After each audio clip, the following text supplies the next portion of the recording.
Hey, my name's Chef Corey Hooks. I'm a chef instructor here at Caldwell Community College. Today we're going to be preparing a potato dumpling dish with some nice beef tips and a rich thyme demi. And first we'll get started off going through the process of making potato gnocchi or potato dumplings. So we'll come down here. I've already made the dumplings for today's dish, but we'll go through the process to give you an idea of what goes in the dumplings themselves. We start out baking about 2 pounds of potatoes, right? We bake those, let them cool, split them, then hollow them out. Add them to our KitchenAid mixer with a paddle attachment.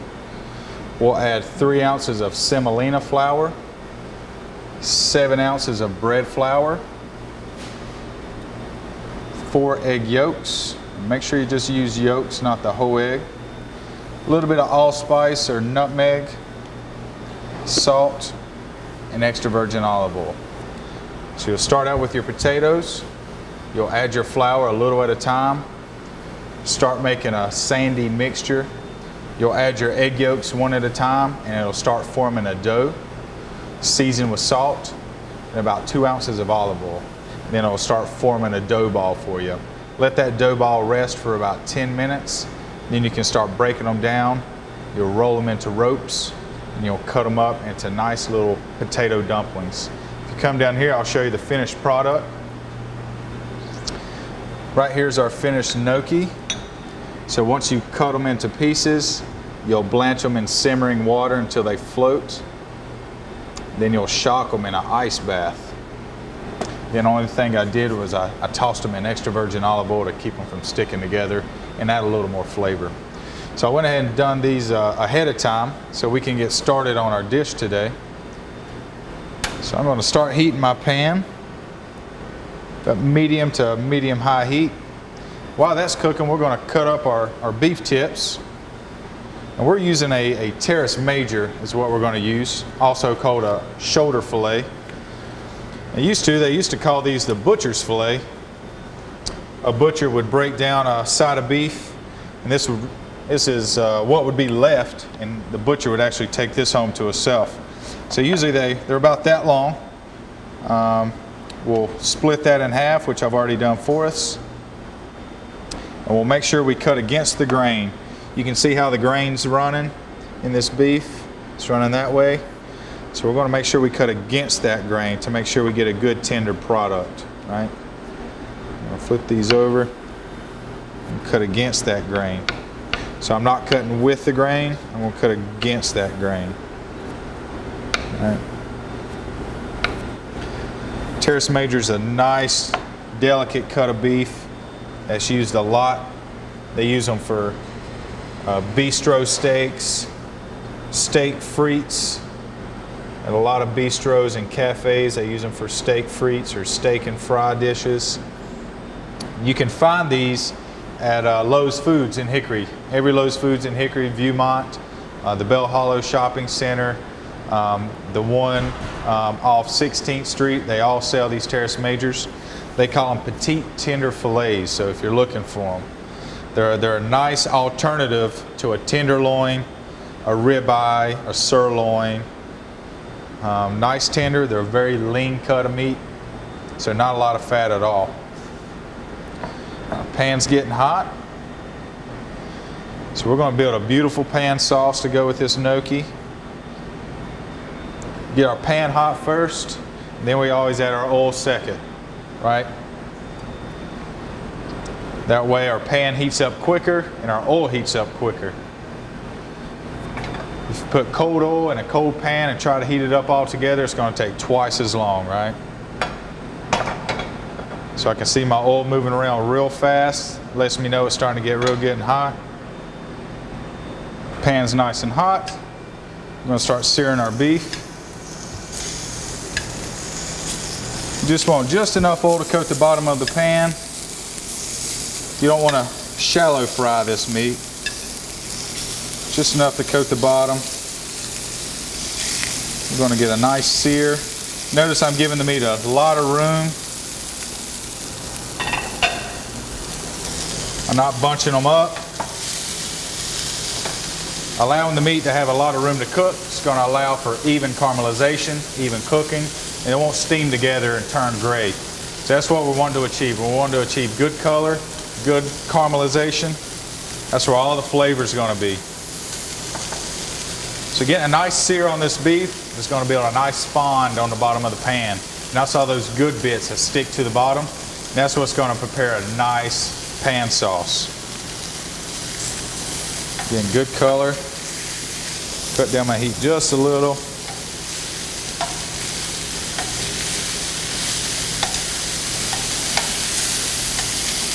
We're getting some good color on there.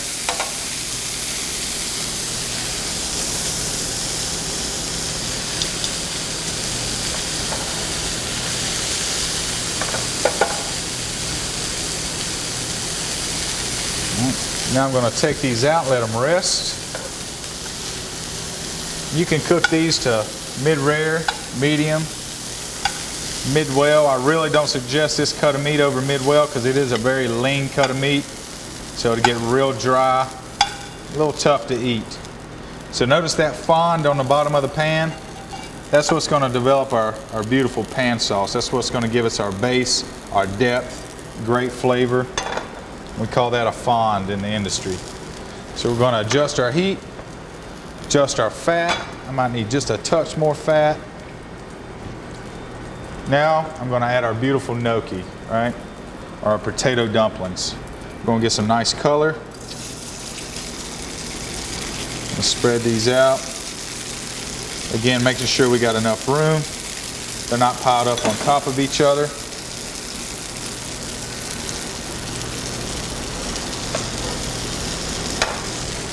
Adjust our heat.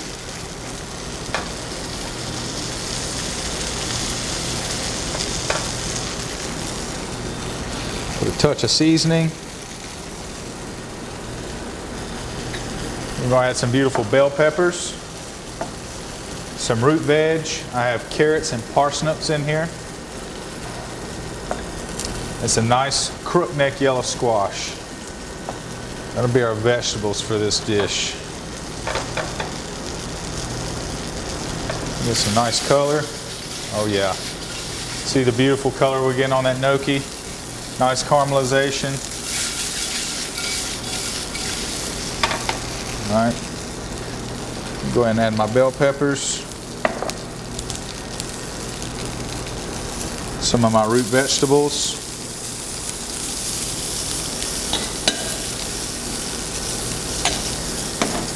I'm going to add my squash last. This is a tender summer vegetable, so I'm going to add that towards the end. Now these root vegetables I've already cut and blanched. So we call that par cooking. So they're partially cooked. We all know carrots are a tough vegetable, so it's hard to saute and get them fully cooked. So we bring simmering water up to a simmer. We blanch them for about 2 to 3 minutes depending on the size of the cut. And then we shock them in cold water, and that stops the cooking process. So that way my carrots and my parsnips are par cooked, they're halfway there, and I can just finish them in a pan.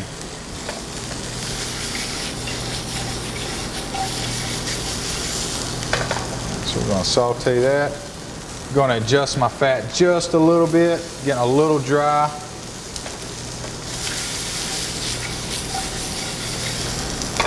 Those are getting nice and soft in there. I'm going to go ahead and add my summer squash.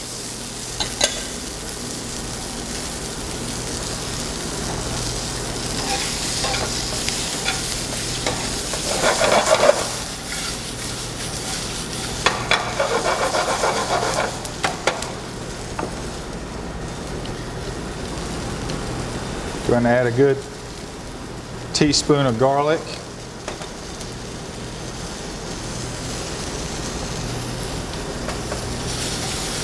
Nice flip or stir if you prefer. If you don't trust your flipping skills, give it a nice stir. Good way to practice flipping at home, take some nice dry beans, put them in a pan, dry piece of toast to something nice, try to flip. That way you don't have to waste food, you don't have to make a mess, right? Rice, if you don't have beans, dry rice, uncooked rice is something nice to practice with. So we're gonna let that garlic get good and aromatic. You start smelling it. It's starting to get soft. Notice I added my garlic towards the end. That way my garlic don't burn. When garlic burns, it gets real bitter, so you want to be careful with that.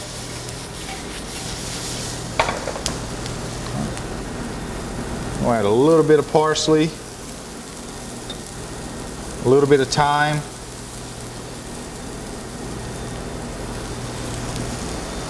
Remember I was telling you about the fond on the bottom of the pan. Well, this is the stage and when we lift that fond off the bottom of the pan. We call that deglazing. Usually we do that with an acid. So the acid we're going to use today is white wine.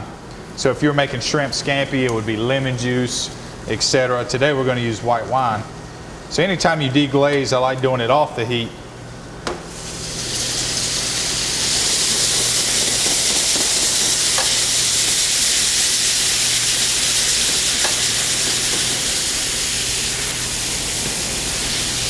Off the heat, that way the flame don't light your eyebrows and singe everything off. So we're going to let that reduce by half. You can see how I lifted everything off the bottom of that pan. So all of our fond is in that sauce. It's going to make for a nice pan sauce. Everything's getting nice and soft in there. So this is the stage where I'm going to add our beef back.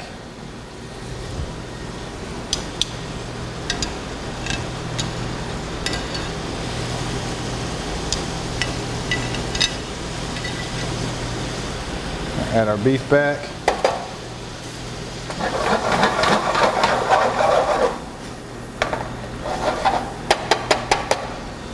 So our wine's almost dry. We call that sec. When we get it just to us, just dry, just a little bit liquid in the pan. Over here I got some nice demi. If you can't find demi, it is hard to come across. Essentially it's veal stock that's reduced down. You can order it online. There's a product that I've found online called More Than Gourmet. That's a good product that I've used in the past. I believe you can find it on Amazon or actually go straight to the website and you can find it, you can come across it. There's bouillon that you can find at Lowe's. Just Save might have it for you.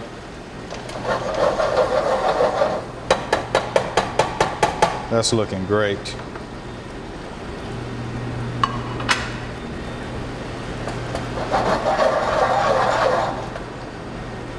So we're going to let that simmer for about a minute or so. We don't want that meat to overcook. I'm going to finish with some fresh thyme. A little bit of fresh parsley. We're going to mount with butter at the end.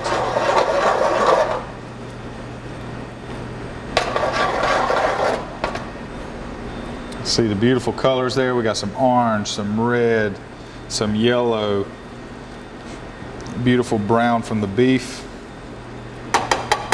some nice green from the herbs.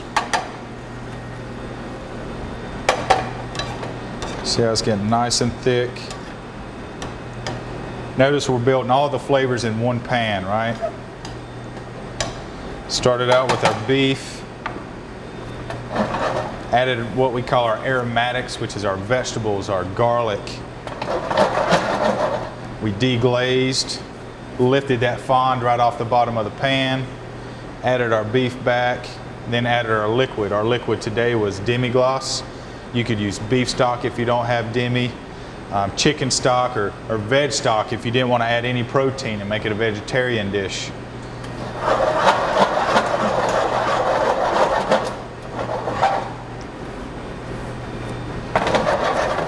So at this point we're getting a nice beautiful viscosity. It's getting nice and thick, right? What we call is nappe, to coat the back of a spoon. So that's the term we use when we're trying to find our viscosity. So we're getting a beautiful viscosity. We're going to take this off the heat. I'm going to mount this with butter. We're going to turn our heat off.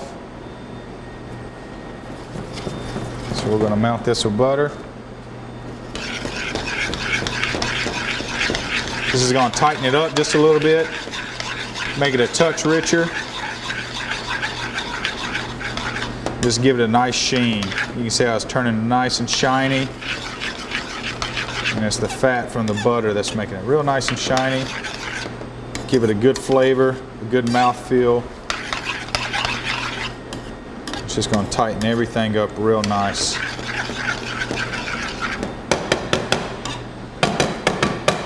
From this stage, we're going to check our seasonings.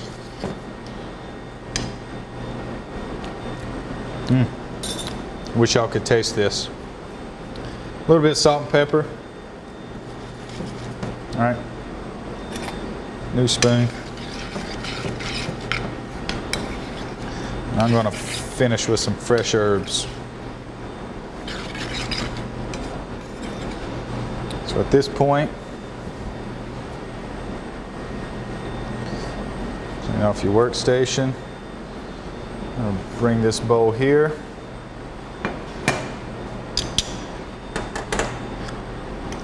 Go ahead and start plating. See the beautiful color on that? Nice sheen from the butter.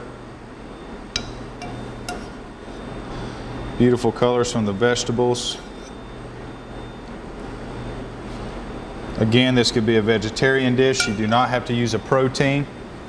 If you were to use just vegetables, you would add a slurry or a roux, which is equal parts of flour and butter, to thicken it up just a little bit. Use vegetable stock instead of demi or beef stock. If you were to use chicken stock, of course. Chicken would go really well with this dish. This is a nice dish for cold weather. It's hearty, flavorful. It's going to fill you up. So we're going to top it off with some fresh herbs, a little parsley, a little fresh thyme. And there we have it. A beautiful beef tip gnocchi, root vegetables, some summer squash, and bell pepper.